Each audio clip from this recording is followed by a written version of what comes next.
Upon hearing of the death of Charles Dickens in June of 1870, artist William Robert Buss was moved to paint a portrait of his famous friend. Although Buss died before he could complete the work, his rendering of a dozing Dickens in his Gad's Hill study has still endured. Buss's unfinished watercolor called Dickens' Dream is a fitting segue for our theater of the mind. Here, Dickens is surrounded by the characters he has created, all jostled together, emerging from a partially vibrant, a partially indistinct background, so like our very own dreams. In these vignettes, we'll introduce you to many of these characters and the themes that they illuminate. As we do, we'll draw on the Dickensian technique of using environment to mirror the heart's condition.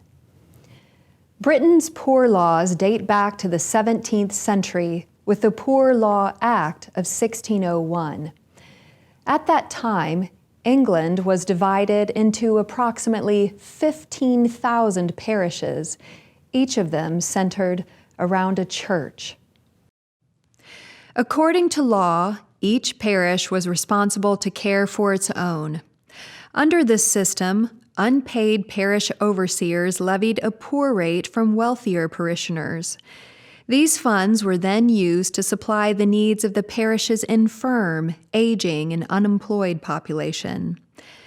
As time passed, such rates became increasingly unpopular among the wealthy, especially after 1795, when a group of Berkshire magistrates extended poor relief to include the underemployed, working men whose wages were insufficient to support their families.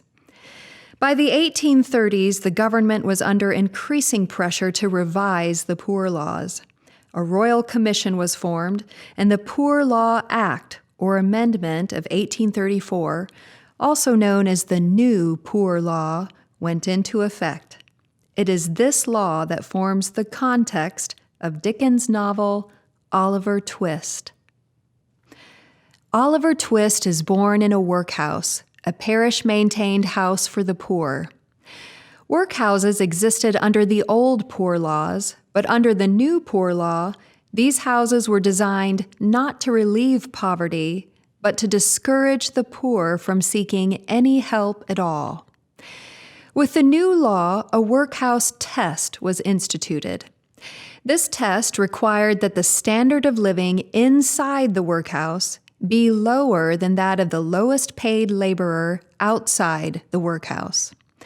In the words of one of the commissioners, the aim was to let the laborer find that the parish is the hardest and the worst paymaster he can find, and thus induce him to make his application to the parish his last and not first resort.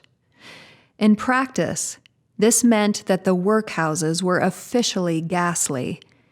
Such historical documentation adds context to the now iconic scene in which a young Oliver, trembling, approaches the overseer to plead, "Please, sir, I want some more."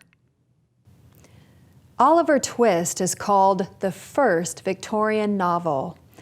In addition to addressing contemporary social issues, it is the first work to have a child at its center and to develop childhood as a special state.